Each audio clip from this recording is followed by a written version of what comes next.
E logo após ser empossado na Câmara Municipal, o prefeito de Fortaleza, Evandro Leitão, deu posse aos 23 secretários das áreas setoriais e 12 secretários regionais da cidade de Fortaleza. Após participar da transmissão de cargo no Palácio do Bispo, sede do Paço Municipal, e ser empossado na Câmara de Vereadores da capital, Evandro Leitão deu posse aos secretários e secretárias da gestão. São 23 gestores das áreas setoriais e mais 12 secretários regionais. Na equipe de governo, há integrantes do PT, PDT, MDB, PSB, PSD, Solidariedade e União Brasil, além de servidores de carreira e técnicos especialistas. Eles serão os responsáveis por executar e operacionalizar políticas públicas e serviços urbanos nos 119 bairros da capital cearense. Júlio Brise assume novamente a Secretaria de Juventude da capital. Ele falou sobre as primeiras ações que pretende colocar em prática à frente da pasta. Precisamos retomar políticas públicas, manutenção dos equipamentos, tomar a confiança dos jovens com a política pública da cidade, criar novos projetos, focar na qualificação profissional e inclusão da nossa juventude. Esse vai ser nosso esforço. A Secretaria de Cultura de Fortaleza, Secultifor, ficará a cargo de Helena Barbosa. A gestora cultural, produtora e pesquisadora e até então superintendente do Centro Dragão do Mar de Arte e Cultura, ressaltou que entre as prioridades da gestão serão organizar a pasta e descentralizar as ações da secretaria. Eu acho que tem dois movimentos muito importantes. Um é o movimento interno, então de entender como é que está a estrutura, como é que está toda a parte de contrato, de editais, de programas. Então, de fato, direcionar o olhar para a cultura organizacional da secretaria e um olhar externo, né, o movimento externo, que é o diálogo com a cena. Eu acho que está mais do que na hora de a gente promover essa reconexão de forma produtiva, de estipular uma política de proximidade com a cena cultural. Então, nesses primeiros 100 dias, a gente vai se focar nesses dois movimentos. O único petista eleito para comandar uma capital no país, o economista Evandro Leitão, ressaltou que para uma gestão eficiente é preciso ter união, diálogo e foco no combate às desigualdades. Em entrevista coletiva, o prefeito enfatizou que áreas como saúde, limpeza urbana e geração de emprego e de renda devem ser priorizadas em sua administração. Nós iremos focar esses primeiros 100 dias em dois eixos temáticos. O primeiro, a questão da saúde de Fortaleza, onde a imprensa toda acompanha diariamente, tem notícias, são noticiados, são publicizados notícias dando para a população fortalezense a questão dos postos de saúde, das UPAs, do Instituto Dr. José Frota, a situação que a nossa saúde está. E aí nós teremos um foco muito especial, agora nos últimos dias, dia 30, nós conseguimos mais um valor para o município de Fortaleza, foram quase 16 milhões de reais que nós conseguimos, e isso para o Instituto Dr. José Frota, e agora nós iremos terminar o levantamento, finalizar o levantamento que nós queremos, que nós precisamos desse retrato de todo o cenário que nós temos em Fortaleza, para que a gente possa trabalhar diuturnamente a questão da saúde e a outra questão é nós trabalharmos bastante a questão da limpeza urbana. E aí, quando a gente fala de limpeza urbana, a gente também fala dos nossos mananciais, das nossas lagoas, dos bueiros, das bocas de lobo, porque nós deveremos estar aí iniciando uma quadra invernosa nos próximos dias aqui em Fortaleza. E para isso é importante que nós estejamos preparados para que os nossos irmãos e irmãs fortalezenses não sofram tanto como nos últimos anos tem ocorrido. Evandro Leitão falou ainda sobre a revogação da taxa do lixo em Fortaleza, uma das principais promessas de campanha. Sobre a criação da taxa do lixo, a gente passou praticamente a campanha toda dizendo que o que a lei diz, a lei não obriga para que o gestor crie uma taxa, onere o bolso da população relativo à coleta de resíduos sólidos. O que a lei diz é que tem que se ter uma rubrica orçamentária dentro da lei orçamentária anual para que seja pago, para que seja custeado o lixo aqui em Fortaleza. Então, isso é que a lei diz. A lei não diz, olha, você tem que criar, o gestor vai ter que criar uma taxa para ser custeado, essa taxa custeie os resíduos sólidos aqui em Fortaleza. Não. Então, tanto é verdade que nós estamos enviando para a Câmara a revogação dessa taxa. Que se realmente procedesse essa questão, se fosse algo obrigatório, nós não seríamos irresponsáveis de não estar respeitando uma lei. Então, a primeira coisa é isso. Segunda coisa, a repercussão financeira, nós temos dados ainda que não são concretos, porque não nos chegou ainda com a certeza de valores, mas é algo em torno de 120 milhões por ano, algo em torno disso aí.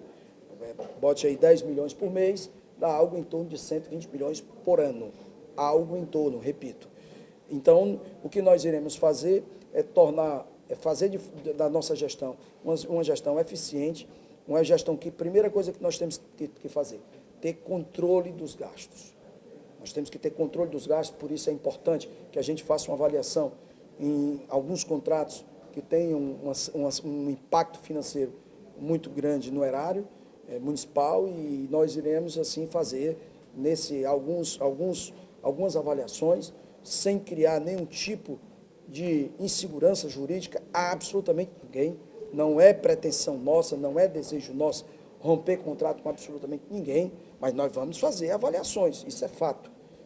Isso é fato, nós iremos fazer avaliações em cima de alguns contratos.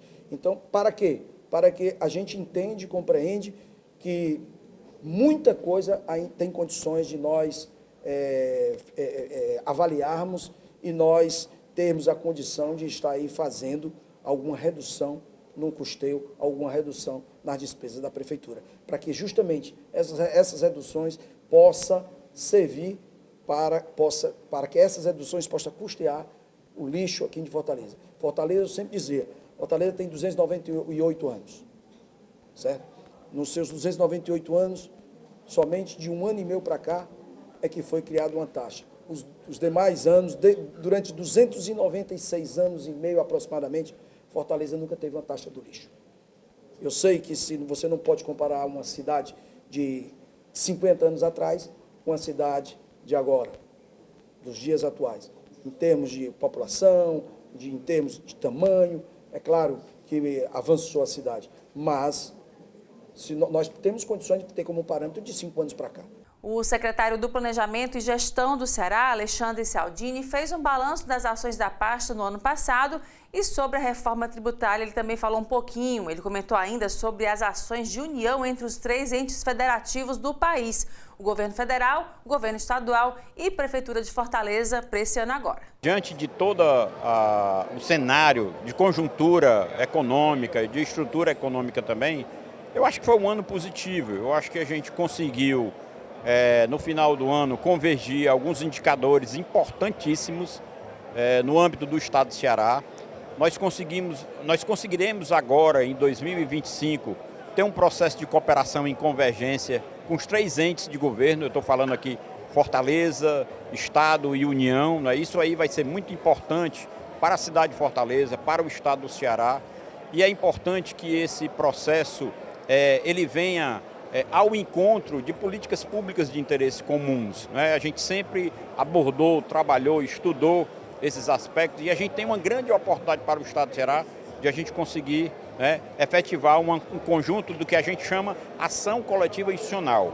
E aí a CEPLAG, ela desenvolve nesse processo, com a orientação do governador Elmano, um programa chamado Ceará Um Só. É um programa de governança interfederativa, onde a gente exatamente está fazendo essa convergência, chamando os gestores públicos municipais diante de uma reforma tributária que está por vir, né? Inclusive, diante dessa reforma tributária que está por vir, a CEPLAG está capitaneando a vinda de palestrantes, de pesquisadores. Nós tivemos um evento na semana que passou com um grande especialista no nível europeu, o professor João Ricardo Catarino. Nós estamos caminhando para que a gente prepare o Estado do Ceará, ajude a Prefeitura de Fortaleza, ajude os municípios a estarem recepcionando da melhor forma o destino da prestação de serviço, o destino do consumo, que é o foco da reforma tributária. Então, esse 2025 vai ser um ano de grandes oportunidades para o Estado do Ceará, diante dessa reformulação fiscal que há mais de 30 anos esperávamos que ela acontecesse. Nós iremos trabalhar dentro dessa direção, né? O que a gente puder fazer para racionalizar, né, gastos, otimizar a escala, melhorar procedimentos, compartilhar boas práticas, criar indicadores performáticos para que a gente possa estimular as boas políticas públicas, é o papel da CEPLAG, é o papel do governo do Estado fazer isso. Por sinal, inclusive agora na segunda-feira, o governador estará recebendo a ministra da Gestão, né, do Ministério do MGI, e aí a gente vai discutir com a ministra também essas políticas públicas de interesses comuns. Agora o intervalo, a gente volta em instantes.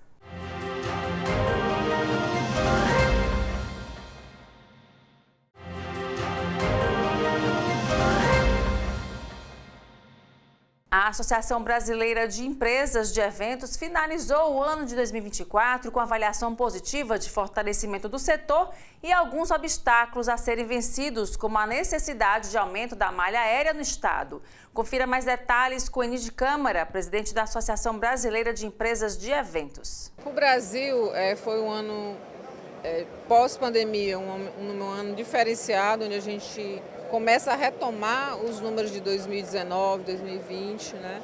É um ano muito importante onde o setor de eventos começa a ter um papel novamente de protagonista de geração de emprego e se destaca dentro do comércio e serviço como um grande alavancador de emprego, né? Que nós sempre fomos, mas que depois da pandemia a gente começa a ter um recorte, digamos assim, mais visível da importância dessa cadeia produtiva do setor de eventos dentro do turismo nacional. Então, como a BEOC Brasil, que eu estou presidente, eu trago essa mensagem de que cada vez mais precisamos ser protagonista do tema eventos, como geração de negócios, como desenvolvimento econômico. No ecossistema de eventos, eu considero que o estado do Ceará é um estado que tem um destaque dentro da economia nacional, dentro das regiões, né, pelos equipamentos. Então, na região nordeste do Ceará tem esse destaque por ter um grande equipamento como centro de eventos, como ter uma proposta direcionada para o turismo, de investimento, nas feiras, na promoção. É muito importante a promoção. A secretária Ivana tem feito um papel muito de continuidade, muito estratégico para fortalecer essa questão da promoção do turismo no Ceará para o Brasil e para o exterior. Então, acho que o Ceará está sempre bem posicionado, tem uma boa hotelaria, né? Agora temos que buscar mais investimentos, principalmente na área da aviação. O nosso grande gargalo para o crescimento do turismo é a aviação, tá? Então, isso não é uma questão local, é uma questão nacional, mas hoje todos os olhares, todas as nossas propostas de solicitação para o governo federal é em torno de melhorias de voo, melhoria de malha aérea, negociação com as companhias, identificar novas companhias, mas sem esse crescimento de voos, sem aumentar a malha aérea para melhorar os preços das passagens, o setor de eventos, principalmente corporativo, perde muito com isso. As entidades nacionais, nós já entregamos pessoalmente para o deputado, líder do governo, José Guimarães, né, uma proposta, né, de solicitação de apoio junto ao Congresso Nacional para tratar essa questão das companhias aéreas. É uma questão delicada que envolve recursos. Já conversamos com o vice-presidente José Alckmin aqui em Fortaleza, quando esteve recentemente. Então, o nosso papel das entidades é dialogar e apontar, né, os gargalos. Agora, é uma ação que o governo precisa se envolver. A advogada Cristiane Leitão assumiu na última quinta-feira a presidência da OAB Ceará. É a primeira mulher a assumir o cargo em 92 anos de existência da instituição. Graduada em Direito pela Universidade de Fortaleza, com especializações em Direito Processual Penal e Sociologia e mestre em Direito Constitucional, Cristiane Leitão tem uma carreira marcada pela defesa dos direitos das mulheres. Foi vice-presidente da OAB Ceará e liderou a Comissão da Mulher Advogada na gestão 2022-2024. Cristiane Leitão faz história ao ser a primeira mulher empossada para presidir a Ordem dos Advogados do Brasil, Secção Ceará, em 92 anos de existência da instituição. Ela ressaltou a importância da eleição para as mulheres advogadas e pela luta pela igualdade de gênero na advocacia. Nossas expectativas são, sim, de trabalhar ainda mais, fortalecer um legado deixado pelas 2 gestões do presidente Arinaldo, fortalecendo a interlocução da advocacia com a sociedade e, em especial, da advocacia com as suas mais variadas nuances, em especial a advocacia do interior. A OAB do Ceará, com quase 92 anos, terá a sua primeira mulher, isso muito me orgulha, mas meu senso de responsabilidade é ainda maior, né?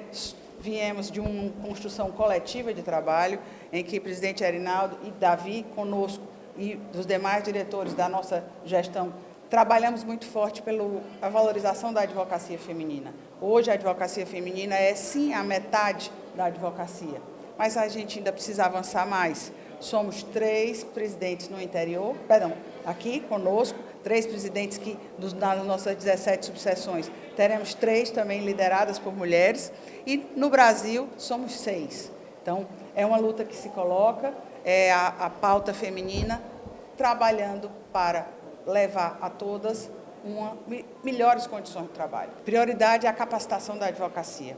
Hoje, muitos dos nossos colegas são jovens, e esse foi o olhar que o presidente Arinaldo teve, trazendo uma estrutura para a advocacia de trabalho, através de coworking, através de espaços no interior, em que a OAB fica mais perto da advocacia, dialoga com a sociedade e, mais do que nunca, traz esse senso de pertencimento da nossa instituição para os colegas advogados, mas em especial para a sociedade. Além de Cristiane Leitão, a nova diretoria da OAB é composta pelo vice-presidente Davi Sombra Peixoto, Tiago Moraes de Almeida Vilar, secretário-geral, Francivaldo de Lemos Pereira, secretário-geral adjunto, e Camila Ferreira Fernandes, tesoureira. O vice-presidente destacou o compromisso da nova gestão pela qualidade e valorização da categoria. A Cristiane, como o Arinaldo bem falou, foi quem mais trabalhou no nosso grupo, foi quem mais se entregou, e ela tem uma característica, como o Arinaldo muito bem ressaltou, que quem chega perto da Cris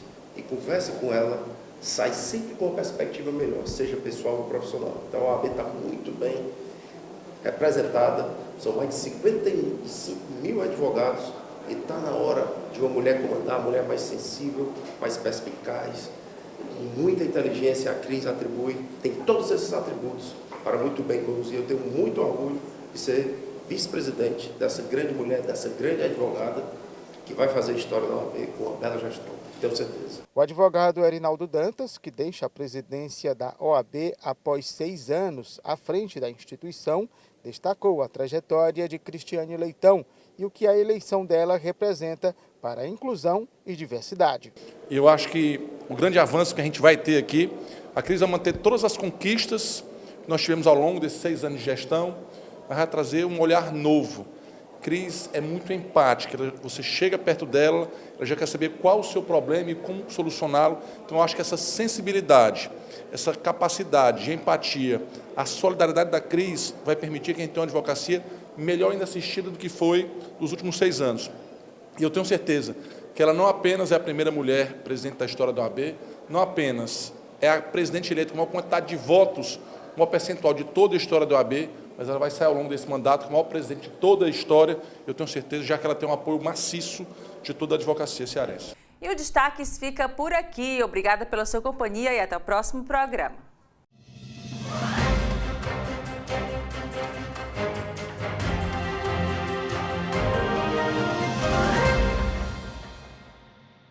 Sebrae, Serviço Brasileiro de Apoio às Micro e Pequenas Empresas.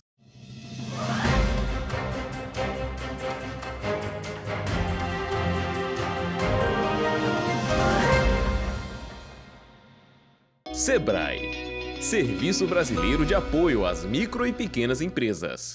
Olá, começa agora mais um programa Destaques. E no dia 1º de janeiro deste ano, a Câmara Municipal de Fortaleza realizou a solenidade de posse dos vereadores eleitos em 2024. Os vereadores e vereadoras empossados para a 20ª legislatura deverão compor o Parlamento Municipal de Fortaleza até 2029. A última eleição provocou uma renovação de 39% na composição da Câmara Municipal de Fortaleza. Dos 43 parlamentares empossados, 26 foram reeleitos, 11 assumem um cargo pela primeira vez e outros 6 retornam ao Legislativo. Após a leitura do juramento e a assinatura do termo de posse, cada vereador reafirmou o compromisso de defender a democracia e trabalhar pelo desenvolvimento da cidade. Além da posse, houve ainda a eleição da mesa diretora da Câmara, que será responsável por conduzir os trabalhos da Casa durante o biênio 2025-2026. O vereador Léo Couto, do PSB, foi eleito presidente. O momento agora realmente é muito diálogo entre a Casa Legislativa e o Poder Executivo. Acho que nós temos uma oportunidade, né, de um alinhamento importante, o governo federal, o governo estadual e principalmente aqui o nosso executivo do município, com o prefeito Evandro Leitão recentemente empossado. E eu acho que a Câmara ela tem um papel não só de legislar e de fiscalizar, né? O prefeito Evandro, à época presidente da Assembleia, aprovou isso, né? O CIAD, que cuida das crianças autistas, é um exemplo disso. Então acho que a gente pode ampliar bastante aqui os serviços da casa, né? A Câmara dos Bairros, eu acho que a gente pode ter outra roupagem também, muito mais encorpada. Nós temos empreendedores sociais por toda a nossa cidade, né? A ideia é a gente trabalhar todos os eixos, saúde, educação, tecnologia principalmente, mas eu acho que todas as empresas públicas e privadas não podem fugir de 3 segmentos, né? A humanização e a inclusão. Então nós vamos contratar pessoas síndrome de Down para trabalhar aqui, cadeirantes para trabalhar, né, na Câmara. Se a gente não der exemplo, né, quem vai dar? Então, e a humanização com todos os setores da casa e que realmente a população se sinta aqui, que aqui é a casa do povo. Né? Tecnologia, inovação e capacitação na área de inteligência artificial, na área de programadores, que são as profissões do futuro. Então nós vamos trabalhar muito para que a Câmara Municipal de Fortaleza seja a Câmara mais tecnológica e inovadora do Brasil. Isso é meu compromisso nesses próximos 2 anos. E o terceiro eixo, o mais importante, é o meio ambiente e a sustentabilidade, né? Então, a gente ter placas solares, bicicletas com energia, bicicletas elétricas, enfim. Então, nós vamos trabalhar bastante esses eixos e, obviamente, dialogar muito com a situação, com a oposição. Os vereadores de Fortaleza são que representam a população de Fortaleza e as proposições que chegam até essa casa, nós vamos levar todas essas ideias para o prefeito e efetivar o que for melhor para a população da nossa cidade. A mesa diretora da Câmara Municipal de Fortaleza ficou definida dessa forma: presidente Léo Couto, do PSB, primeiro vice-presidente Adail Júnior, do PDT, segundo vice Luciano Girão, do PDT e terceiro vice Marcos Paulo, do PP. A primeira secretária será a vereadora Carla Ibiapina. A segunda secretária será Ana Aracapé. O terceiro secretário, professor Arguiar Toba. O primeiro vogal, Ronaldo Martins. Segundo vogal, Pedro Matos. E terceiro vogal, professora Adriana Almeida. Em seguida, a nova mesa diretora deu posse ao prefeito eleito Evandro Leitão e à vice Gabriela Aguiar. Os vereadores destacaram os desafios dos mandatos e da gestão municipal. Sabemos os desafios, principalmente na saúde, né, na área da segurança, a área que eu sempre tenho lutado também pelo consumidor fortalezense. E nós sabemos aí também dos desafios que o prefeito terá, a Câmara que teremos também, principalmente pelo caos que está a saúde pública. Amanhã nós já iremos nos reunir com o prefeito estará enviando para a Câmara Municipal, extinguindo a taxa do lixo. Temos muita coisa a fazer, né, pelo nosso município, trabalharmos com certeza os próximos 4 anos para melhorarmos a vida do povo fortalezense. Uma responsabilidade muito grande, por causa do meu pai, deputado estadual por 9 mandatos, meu irmão, vereador por 2 mandatos, e podem esperar trabalho e dedicação, não só ao eleitorado que votou no Marcel Colares, mas a todos de Fortaleza. A gente sabe que Fortaleza tem crescido, mas tem algumas carências e nosso mandato vai tentar cada vez mais uma Fortaleza mais igualitária e mais forte. E agora intervalo, a gente volta já.